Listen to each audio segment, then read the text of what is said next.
In a single night, 185,000 veteran soldiers were liquidated by a single entity without a sword ever being drawn. To understand the scale of that horror, you have to look at the history. This was the Assyrian army, the most brutal, efficient killing machine of the ancient world. They were famous for flaying their enemies alive and piling skulls into mountains. Under King Sennacherib, they had surrounded Jerusalem, mocking the God of Israel and preparing for a slaughter. 185,000 men sat in their tents, sharpening their blades, confident that by dawn, the city would be theirs. But that night, something entered the camp. The Bible doesn't describe a battle.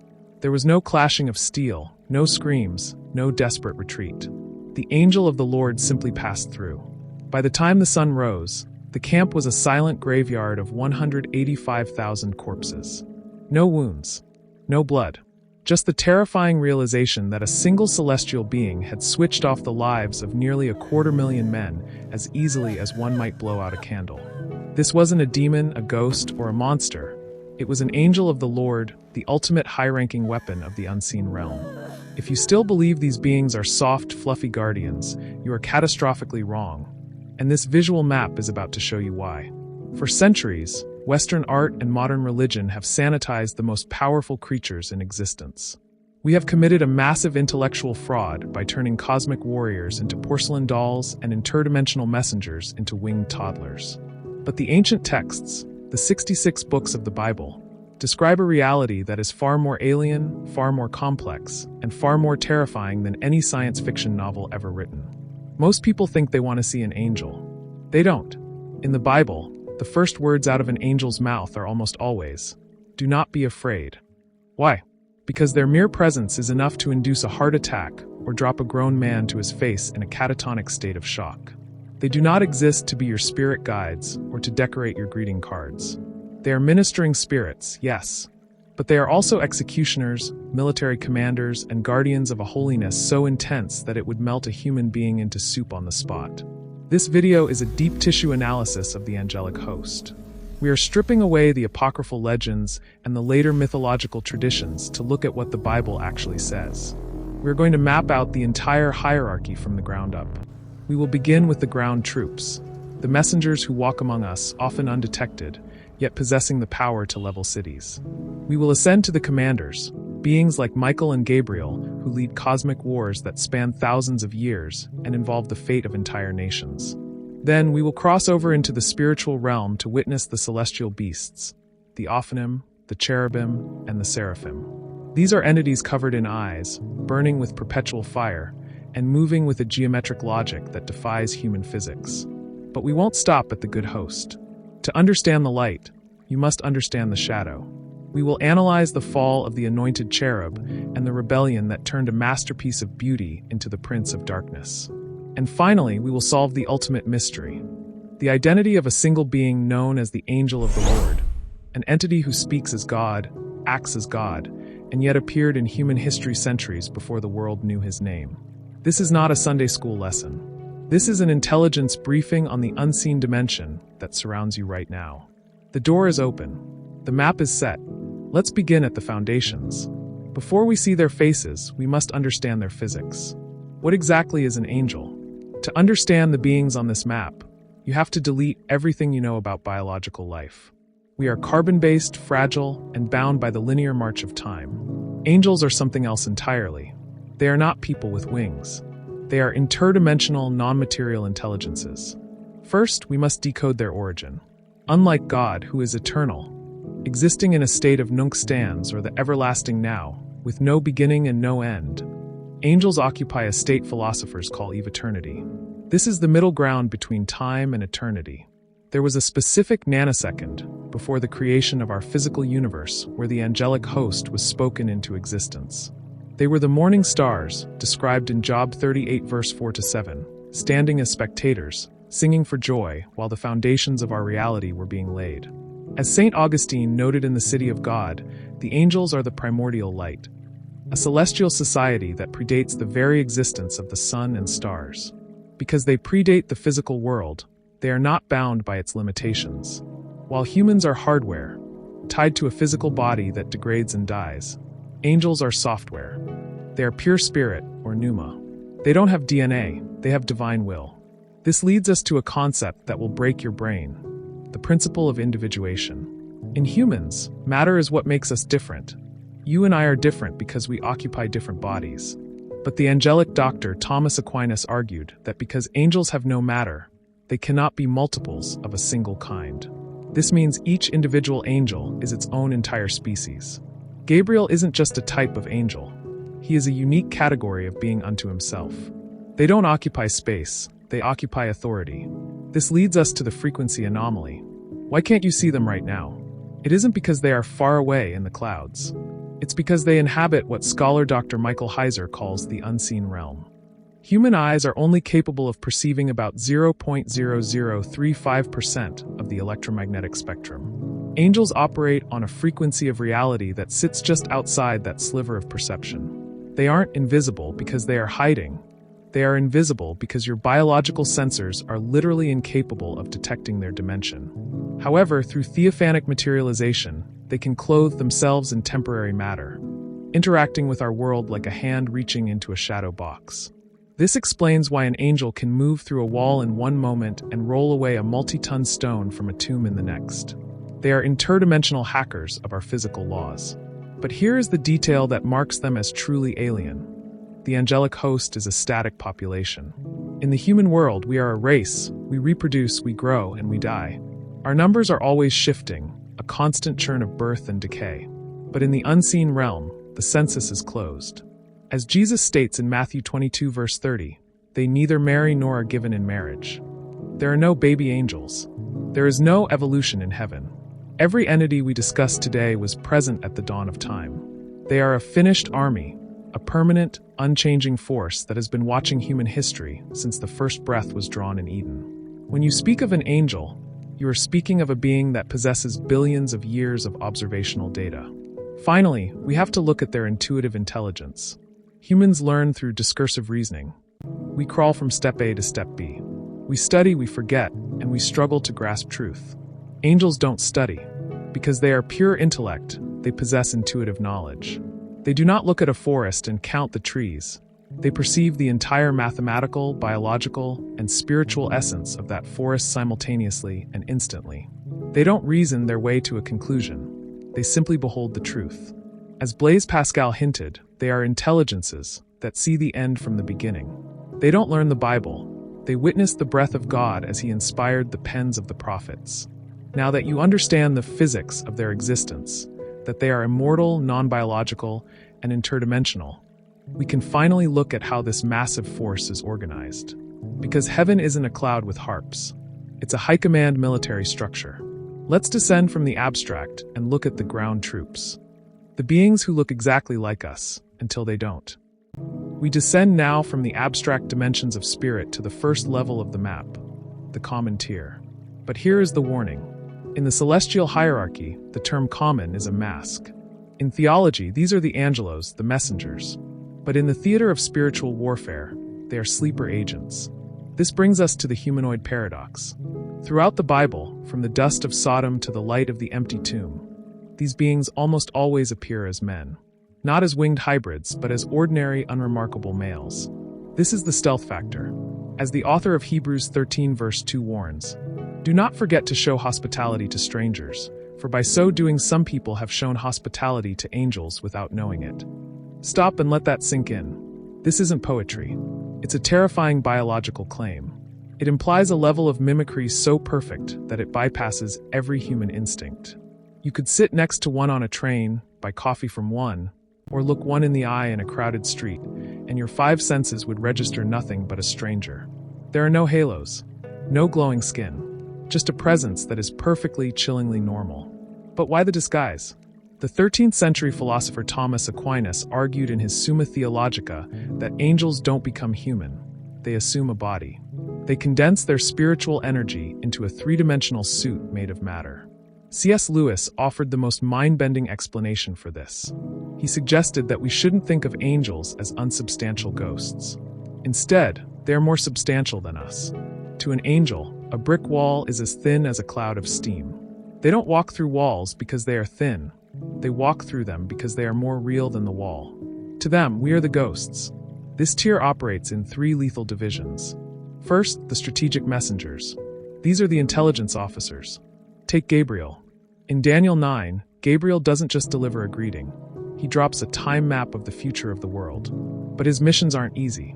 In Daniel 10, an anonymous messenger reveals a reality that should change how you see the sky. He was delayed for 21 days by a prince of the kingdom of Persia.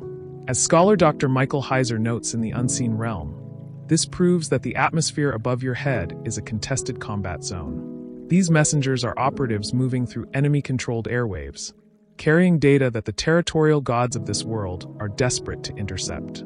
Next, the mission agents. These are the field operatives. They are the ones who closed the mouths of lions for Daniel and shattered the prison chains in Acts 12. They are almost always anonymous. In the book of Judges 13, an angel appears to a man named Manoah. When Manoah asks for his name, the response is a riddle. Why do you ask my name, seeing it is wonderful? The Hebrew word there is pali. It literally means incomprehensible. It is a name that the human brain lacks the hardware to even process. They are beings living among us whose true identity is a locked file encrypted by God Himself. Finally, we reach the division that modern religion tries to hide, the executioners. In the modern mind, good means harmless. In the biblical mind, holy means lethal. When God's judgment is decreed, it is this common tier that pulls the trigger. In 2 Samuel 24, a single angel stands over Jerusalem, and in mere hours, 70,000 people are dead. In Acts 12, King Herod accepts the praise of a crowd as if he were a god. Immediately, an angel of the Lord strikes him, and he is consumed by worms from the inside out. No negotiation, no warning, just the sudden, violent intersection of a holy will with a rebellious human heart. These are the ground troops. They look like us, they speak our languages, and they inhabit our streets. But they are the thin veil between our world and the direct power of the throne. And yet, as powerful as an executioner is, they still report to a higher authority. To see who commands these legions, we have to move up the map. We have to enter the war room of heaven.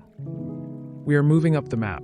We have left the streets where the sleeper agents walk, and we are entering the command and control center of the universe. This is Tier 2, the commanders. In modern pop culture, the word archangel is thrown around like a generic job title.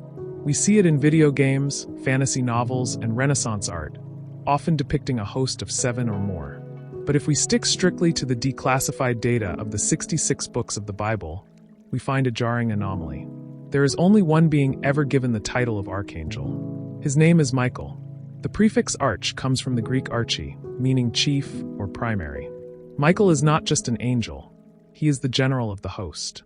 In the cosmic military structure, he holds the supreme command over the common tier ground troops we just discussed.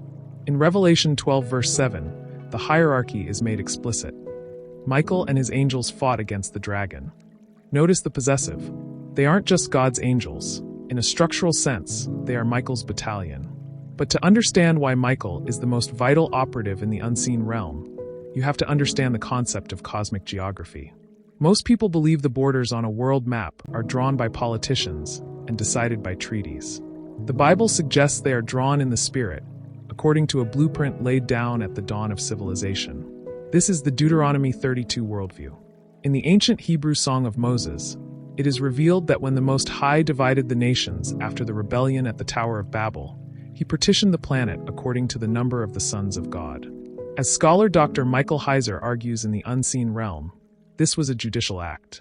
God turned the nations over to the administration of lesser Elohim, divine commanders, while he chose Israel as his own personal portion. This is the foundation for everything we see in the geopolitical world.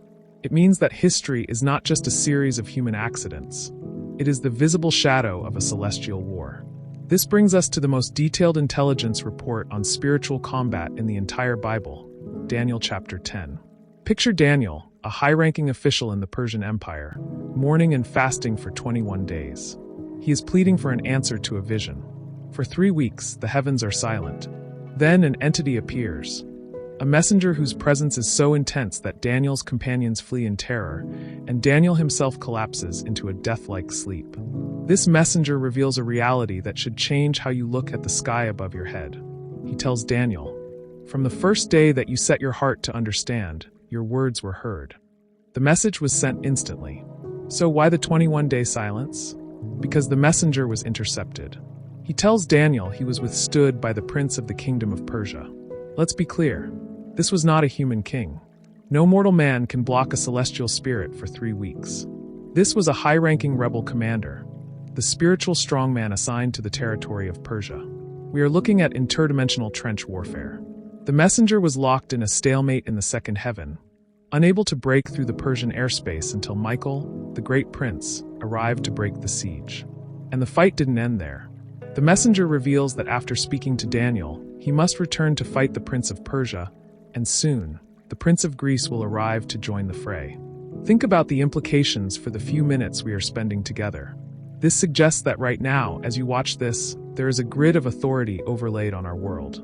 There are princes over your city, commanders over your nation, and a constant, invisible struggle for the airwaves of our culture and history. Michael is the commander of the loyalist forces, the one who handles the high-level heavy lifting of God's geopolitical agenda. He is the guardian of the nation of Israel, and the one who will lead the final purge of the heavens. But Michael's power isn't just in his raw strength, it's in his celestial protocol. In the book of Jude, we see one of the strangest legal disputes in history. Michael is arguing with Satan over the body of Moses. It's a scene that feels like it belongs in a cosmic courtroom. Michael doesn't just vaporize the devil with a bolt of light. Even as the archangel, he stays within the command structure. He doesn't bring a slanderous accusation, but says, "The Lord rebuke you." Why? Because in a high-command military structure, authority only works if you stay under the one who gave it to you. Michael understands that the war isn't just about power, it's about legitimacy. He is the supreme general, the dragon slayer, and the prince of the people. But as high as Michael sits, he is still humanoid in form. In the visions of Daniel and Jude, he still carries the recognizable shape of a man in high-ranking regalia.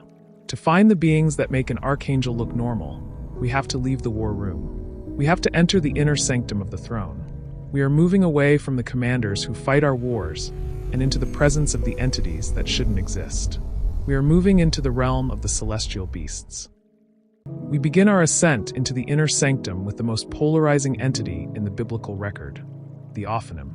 In Ezekiel 1 chapter 1, the prophet encounters a vision so complex that language fails him. He describes wheels within wheels, but if you're picturing a mechanical gear, you're missing the terrifying reality. The word Ophanim means wheels, but in Ezekiel 10, they are called Galgal, the whirling thing. These aren't vehicles God rides, they are a biological machine. Ezekiel notes that the spirit of the living creatures was in the wheels. This is an entity where consciousness and locomotion are fused, a sentient chariot of fire. They operate on higher dimensional logic.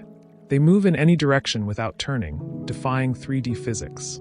But the detail that triggers our deepest uncanny dread? The eyes. Their massive rims are full of eyes all around. Imagine a being 100 feet tall, a whirling storm of crystalline wheels, where every inch of its surface is an open, blinking eye. They are the living panopticon of the divine glory. The cherubim, interdimensional border control. If the Ophanim are the hardware of God's mobility, the cherubim are the strategic security detail. Forget the chubby infant of pop culture. That is a complete inversion of reality. In the ancient mind, a cherub was a creature of primal terror. We first see them at a crime scene. In Genesis, God stationed them at the edge of Eden with a flaming sword that turned every way. This wasn't a blade, it was a rotating barrier of fire. They are the guardians of the threshold. Their anatomy reveals their function. With 4 faces, the lion, ox, eagle, and man, they represent a map of sovereignty over all creation. Like the Ophanim, they are bio-optical. Their entire bodies are covered in eyes. They perceive threats from every atom of their being. They don't just protect a king, they protect the purity of the dimension. The seraphim, the burning ones. Beyond this point, there is no more creature, only the Creator.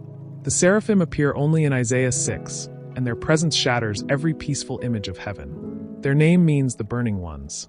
They are entities of pure, radiating heat, perpetually on fire because they exist in the unshielded proximity of the Most High. They have 6 wings, 2 to cover their faces, 2 to cover their feet, and 2 to fly. Even these, the purest of beings, cannot look directly at the face of God. They vibrate with the frequency of God's own holiness, their cry of holy, holy, holy literally leveling mountains. They are the final barrier. To understand the current state of the unseen realm, we must look at the most significant vacancy in history, the cherub paradox. Before he was the Prince of Darkness, he was the anointed guardian cherub. He wasn't a foot soldier, he was the high priest of the host. He was the covering cherub, his wings spread over the mercy seat of reality. But here is the paradox. How does a being with fullness of knowledge decide to rebel?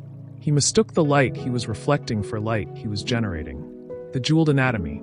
If Michael is the general, this cherub was the masterpiece. Ezekiel 28 reveals he was constructed from jewels: ruby, topaz, diamond, and gold. He was a living prism, designed to handle the high radiation glory of the throne. But the real sauce was his sonic powerhouse. The text mentions timbrels and pipes built into his very frame. He was a living pipe organ. As he moved in God's presence, he produced the music of heaven. The tragedy? He stopped looking at the source and started looking at his own ruby skin. He decided the prism was more important than the light. Narcissism was born as a cosmic force. The 5 I wills. His intelligence turned inward, creating the universe's first system error. In Isaiah, we find the declassified transcript of his collapse, the 5 I wills. 1. I will ascend. 2. I will exalt my throne. 3. I will sit on the mount. 4. I will ascend above the clouds. 5. I will be like the Most High. The response was an eviction. Michael led the loyalist forces in a purge. The light-bearer was stripped of his jeweled anatomy and cast out. This created a massive vacancy in the administration of the universe. A hole God decided to fill with something no one expected: humanity. At the summit of the map, we encounter the final anomaly, an entity that breaks every rule, the angel of the Lord. In Hebrew, Malach Yahweh. Usually, an angel is a mailman saying, "Thus says the Lord." But this being speaks in the first-person prerogative. He tells Hagar, "I will multiply your descendants." He tells Abraham, "You have not withheld your son from me." He isn't carrying the message, he is the message. The protocol break. In the celestial hierarchy, accepting worship is high treason. It's what got the anointed cherub evicted.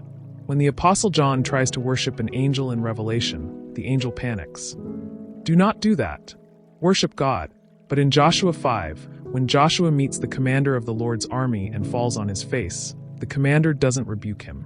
He says, "Take off your sandals, for the place where you are standing is holy." This is a direct echo of the burning bush. This being doesn't just represent the presence, he is the presence. This is a Christophany, the eternal word manifesting in temporary form. The Great Exchange. The map is complete. We have gone from sleeper agents to the burning ones. But there is one detail that the fallen host hates and the loyalists marvel at. Humanity was made a little lower than the angels. We are carbon-based, fragile, and temporary. Yet, the sovereign did not become an angel to save angels. He became a man to save men. This is the Great Exchange. When the sovereign took on flesh, he elevated the human race above the angelic host. Paul drops the bombshell in 1 Corinthians. Do you not know that we will judge angels? Think about that. You, a being of dust, are destined to sit in judgment over entities that saw the foundations of the world being laid. The seraphim are burning ones, but you are children. The angels are servants, but you are heirs. The war in heaven isn't just a fight for territory, it's a fight for status. Every time an angel interacts with our world, they are witnessing the slow-motion preparation of their future rulers. The angels are real. They are powerful. But in the final chapter, they are the spectators, and you are the heir.